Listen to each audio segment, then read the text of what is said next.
Good afternoon, Dr. Brian Peters. Good afternoon. I'm going to give our standard introduction. You are a doctor of engagement.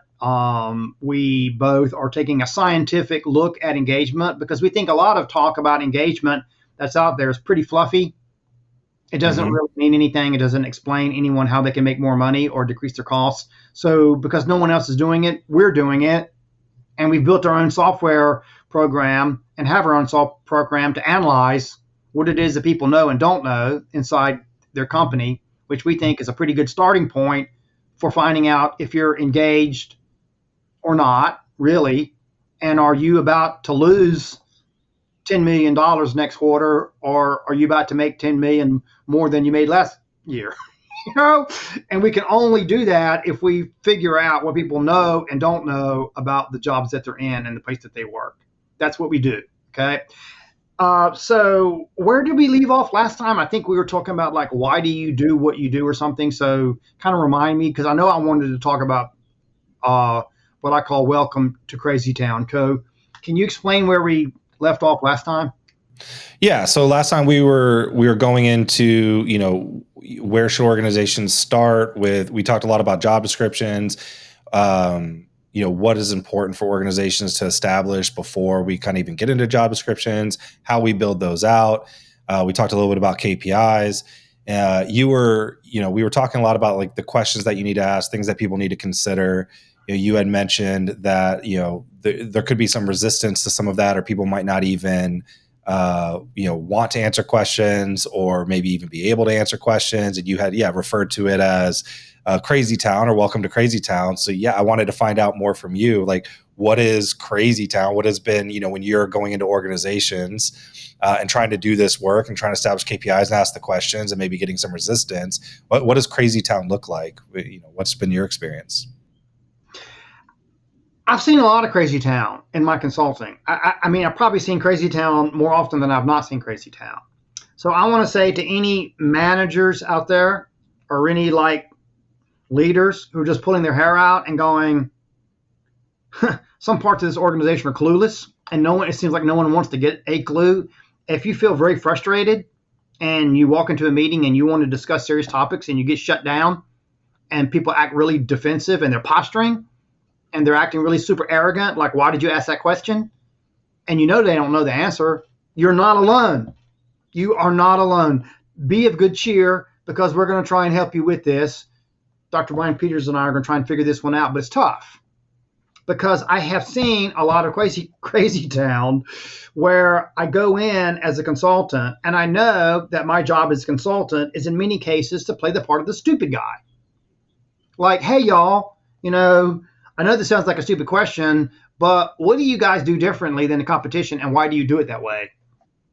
And they just immediately, the wall comes up and people start getting and moving around and looking nervous and like, we're not going to answer these questions. Like everyone should know, and they're looking around. People are smirking.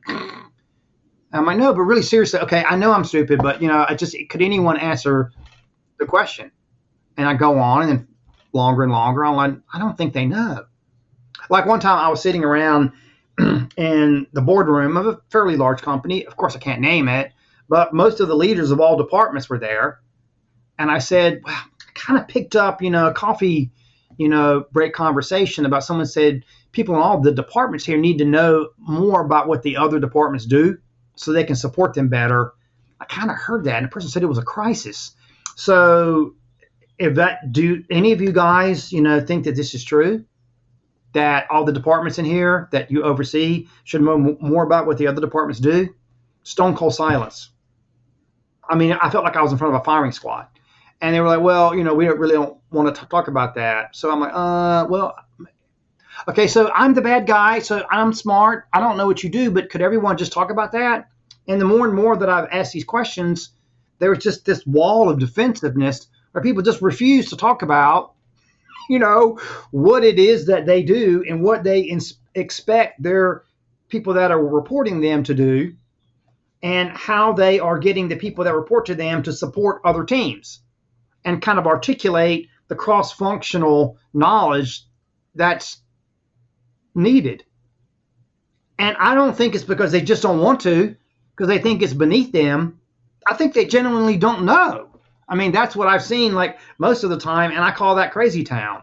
And correct me if I'm wrong, but I think that everyone should be able to just answer just like that. Boom, boom, boom, boom, boom. Good question.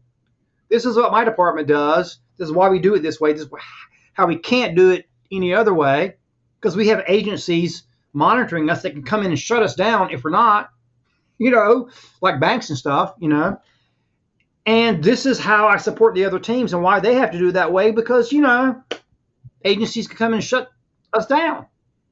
So have you ever seen the type of crazy town that I'm describing, where people know they have to be accountable, and you ask them to explain, does everyone in the room know what everyone else's teams do? And they just refuse to answer. I mean, have you seen that too? Or am I just kind of like the Lone Ranger here? Yeah, I mean, yes, I've seen it. I've seen it myself in various different parts of the conversations, whether it's what do they do, KPIs, whatever, that there can be a lot of resistance where people's like, oh, or this isn't possible, or, whatever. There's lots of excuses that go on. So yeah, it's definitely super common. And I think to your point, I think it's people, I think often not knowing and probably being a little embarrassed, especially with other leaders, like, oh, I should know the answers to these and I don't. So I'm just going to resist as much as possible. Okay, so all right, I'll I'll just give you an example that absolutely floored me. I was in a room one time where I asked someone, I said, so what does this large segment of the team do? It's a very large organization. And the person that I was talking to oversaw 3 very large teams. And I was talking about one specifically that actually had most of the people were in that one team. And I asked this person to explain to me what those people on that team actually did. And the answer was, I don't know. And got really uncomfortable really fast. And so I says, well, just kind of like at a high level. And the person said, well, I don't know. Let's not talk about that. And someone just turned and whispered to me like, David, stop asking. Stop asking. And I'm like, oh, well, I don't understand. Like, that's why I'm here. But so I shut up. I know you find that unbelievable, but it actually happened. Yeah. And so I'm just thinking that in a culture of success, if you notice that that's going on, that's a horrible culture. There's nothing about that kind of culture where people say, I don't know what 50% of the people in my company do. And I don't want to talk about it. I mean, that's just a horrible culture. So well, it's amazing that they don't want to talk about it when they're paying you to come in and do it. It's like they're spending money on this. I don't know. I mean, but seriously, I mean, being a consultant is like anything else. I mean, a lot of people do want you to tell them what they want to hear. Mm-hmm. There are a lot of horrible consultants out there that are happy to take people's money and do exactly that and give them nothing, just complete fluff and charge a lot of money for it. But I just can't do that, So I mean, I have to ask the questions. But if I run across this, I will say, okay, this culture is horrible. And if you notice even like the barest smidgen of a culture like that, where asking sensible questions and just asking people if they can respond to them, that means something woefully is wrong, and that you need the type of engagement that we're talking about, which is a knowledge-driven team of teams of knowledgeable people who know what others do more than ever. So if you run into a culture like that, which you have, I know you've talked to me, what do you do when you're sitting there going, well, I've got a PhD in organizational industrial psychology, and I focused on engagement, and I understand KPIs like the back of my hand, and something is terribly wrong here, and I'm thinking we need a cultural shift. What do you do? Like, how do you handle a company like that? It can be really difficult if there's not a desire to change, right? Like, and you would hope that if they're bringing in a consultant, that there's a desire to change. Me as being internal, in HR, it's hit or miss whether or not I'm working with leadership that has a desire to change. to kind of get them to change, I try to highlight where we're falling short in a few areas and then explain how making improvement in culture, whatever, come to them with information of how we can shift and actually be like more profitable if we focus on these areas. Again, like culture, right? If you have high engagement, study after study after study shows you have better organizational outcomes. And so if you kind of lay it out that way, I have had some success with, getting people to slowly shift their mindset. I think really allowing people to understand that as we are growing and pushing and trying new things in organization, being okay with some failure. Actually, think about this a lot with like being okay with failure, having the freedom to fail.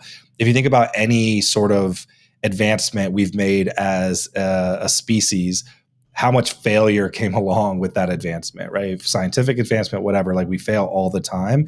And that's okay. That's how we grow. That's how we push. That's how we change. So we need to be willing to try stuff and then pivot when it doesn't work, right? So having these conversations.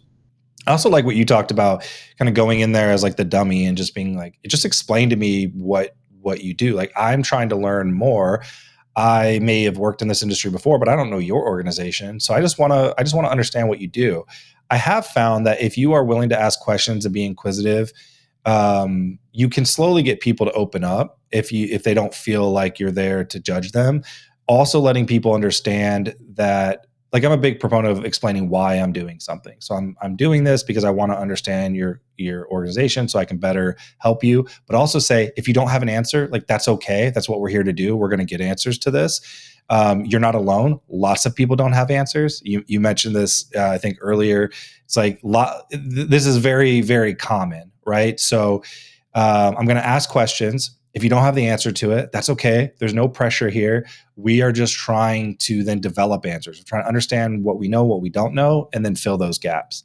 So that's some of the stuff that I like to do. And you have to take different strategies. I'm a big fan of like tailoring your communication based on your audience and the feedback that you're getting from them. Because not every strategy works the same with everybody. So you kind of sometimes you have to be very direct. Sometimes you have to kind of skirt around things a little bit and kind of ease people into it. It's all situational. But same question back to you. When you're going in there and you're finding this, like, how are you getting people over there? Are you using some of the same techniques? Do you have something that works the majority of the time that kind of shifts that mindset? I do. I think we can all get better at it. First of all, let me say, I think I know the answer, where we need to go in terms of optimizing a cultural mindset, but I'm still learning on how to get people there as rapidly as we can too. When you were talking, I was fascinated, and you used my favorite word, which I think is the number one top competency of all, the mother of all competencies: curiosity. Mm-hmm. Curiosity is my favorite word. And I think we should not title this episode "Welcome to Crazy Town." I think we should be more serious and call it "Building a Culture of Curiosity." Mm-hmm. Because that's all roads lead there. That's the most important thing. We're trying to build a culture of curiosity where people should not feel ashamed to be curious. And it should not be taken as an insult if you ask questions, because it proves that you're doing what you're supposed to do, being curious. All right. The number one trait of high-performing leaders, as far as I can tell, and I've studied this, I'm certified to build assessments on the individual, or help build assessments on the individual and organizational level, and competencies around this. I've taught this. I've consulted on this. And I've worked with numerous CEOs and other people in their companies on this. Building a culture of curiosity. And I can just say that the number one trait of high-performing leaders I've ever seen is they're curious. They're charmingly curious people. They want to know. They want to know more. And they're not afraid to ask. They're not afraid to ask questions like, I don't know, can you tell me? They're insatiably curious. Great leaders are insatiably curious, and they create insatiably curious organizations. And insatiably curious organizations crush the competition, Brian. Mm-hmm. They walk all over it with their insatiable curiosity. And the most important trait of high performing individuals is an insatiable curiosity. Hey, what do you do? To the person sitting next to them who's got a different job, what do you do? Oh, yeah, well, I'm so excited about what I'm doing. Would you like to know more? I'd like to know more about you. It's just, they don't have to be taught to do it. It's in their genes, So no one should be ashamed to ask my favorite question, which one of our followers mentioned is now his favorite question. How do you know that? So remember, like early on, I mentioned that my favorite question of all time, which, kind of is the instant IQ test. When I ask someone, how do you know that? And they can answer like really quickly. I go, this is a smart person. But so many times you ask a person like, how do you know that? And they're like, well, I read it somewhere that I think, okay. So you don't really know that, right? So it's imperative that we create a culture where people can sit in a room and we can ask questions and someone can give their opinion on what we need to do or why this is the way that it needs to be done. And you can ask without any fear of shame or embarrassment or someone thinking you're hostile. Just say, how do you know that? Politely. People ought to get used to being able to ask that question and know that it's responsibility of the other person to answer them. How do you know that? I mean, now I'm kind of going on a little bit of a rampage, but I'm passionate about it.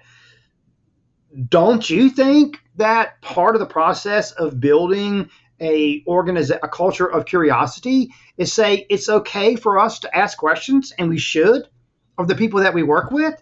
And it's okay to ask people in a room in front of others, how do you know that? That we're not mocking them. We just genuinely want to know. Yeah, I agree. And I would say that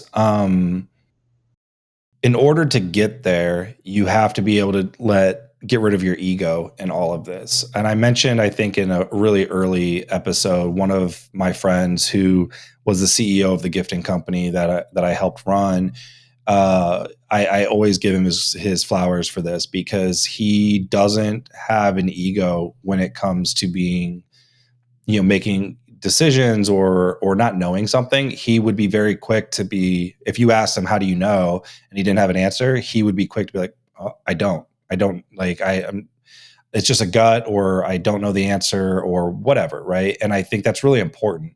You have to realize that it is okay to not know the answers, and we can work on getting there.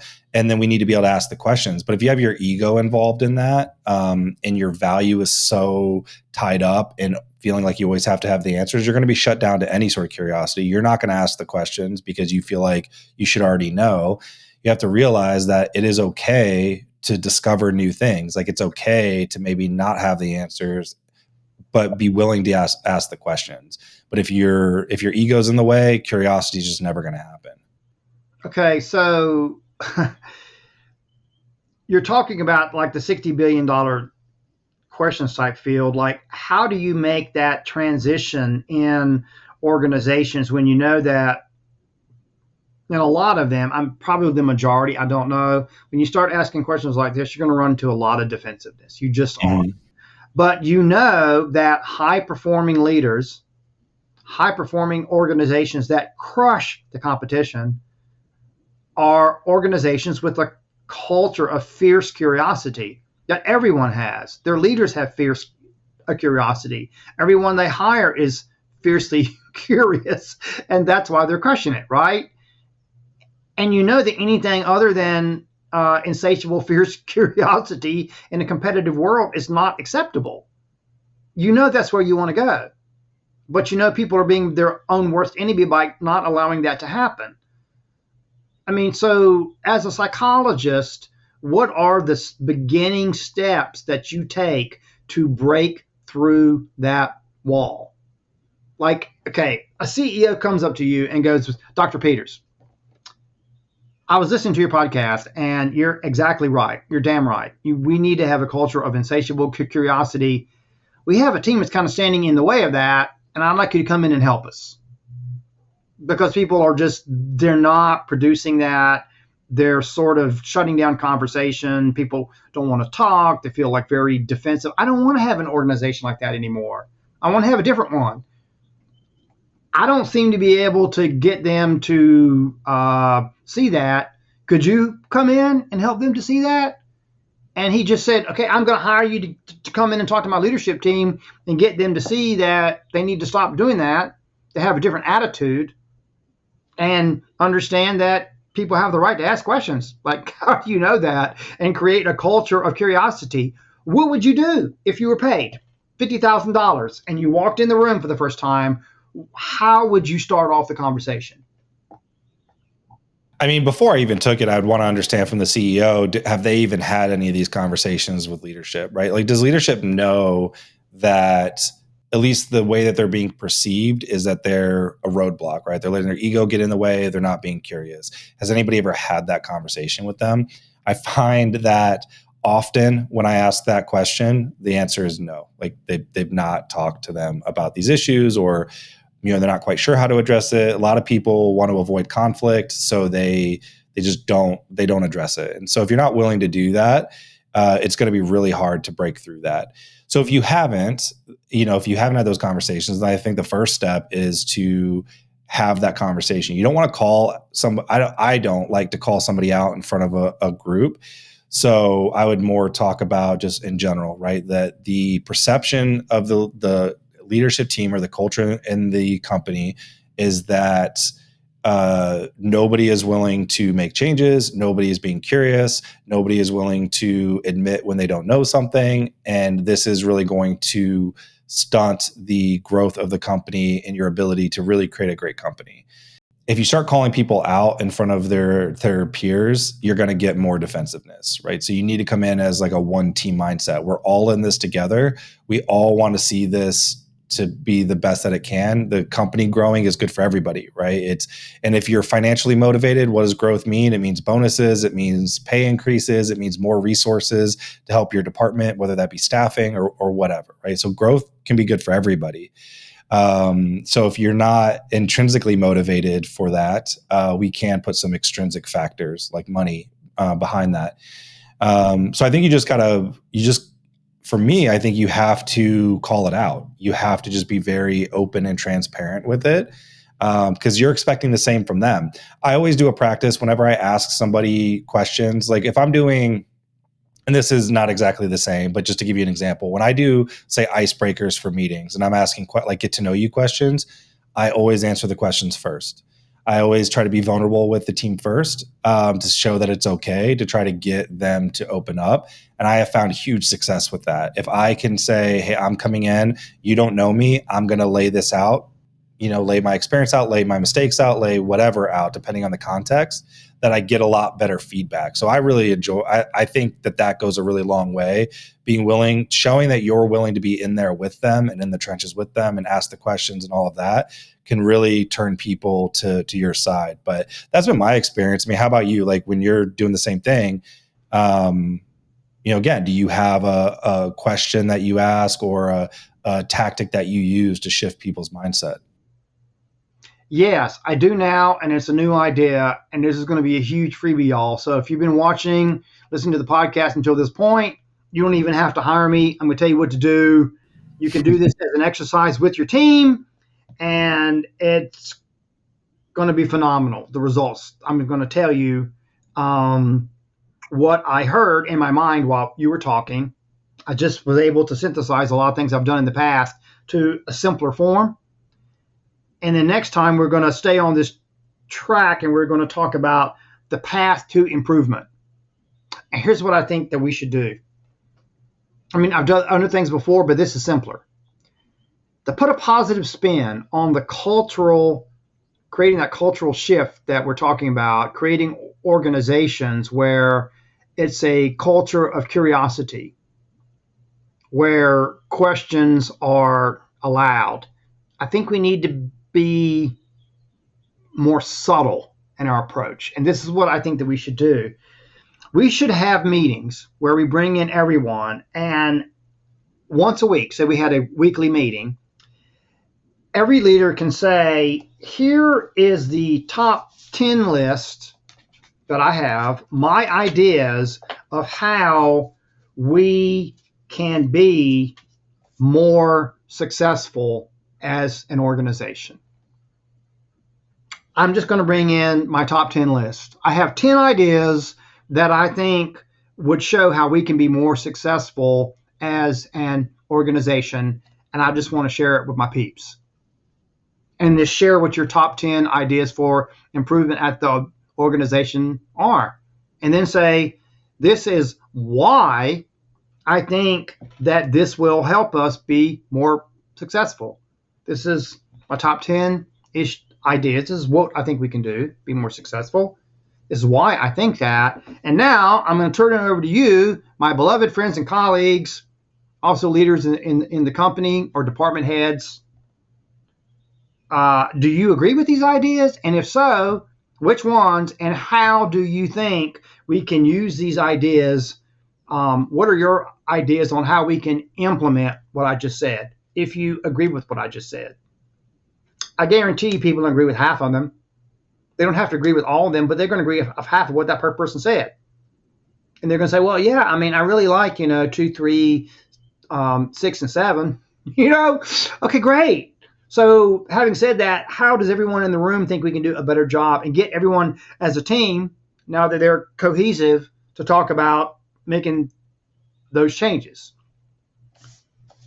The next week, you have someone else come in. You get the ball rolling. They say, well, here's my top 10 ideas of how we can improve and why and how. Once you've gone through that and you've had 6 or 7 or 8 people involved in that, I think then by that time, anyone should feel free to say, just politely, I'd like to ask, how do you know that?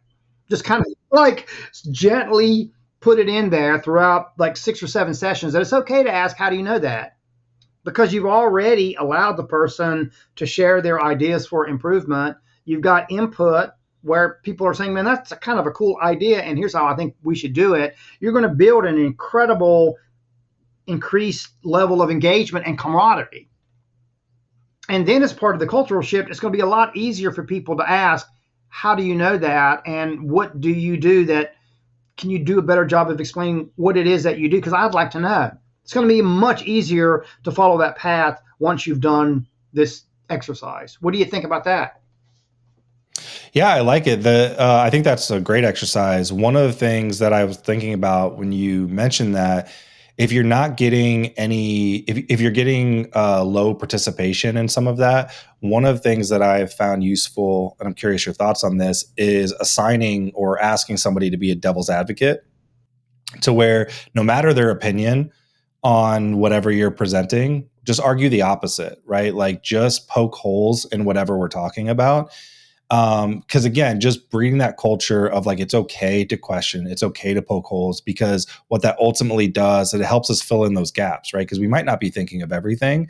Our ideas might not be perfect or the best one or whatever. And if people are resistant to really talking about that, if your CEO is coming in with a list of ideas, they may be uncomfortable talking about it. But if you just assign, your job is to be the devil's advocate. It doesn't matter what your opinion is. You're not sharing your opinion. You are just trying to poke holes in these things. You take some of that pressure off, because they're not doing it because they necessarily believe it, even though they might.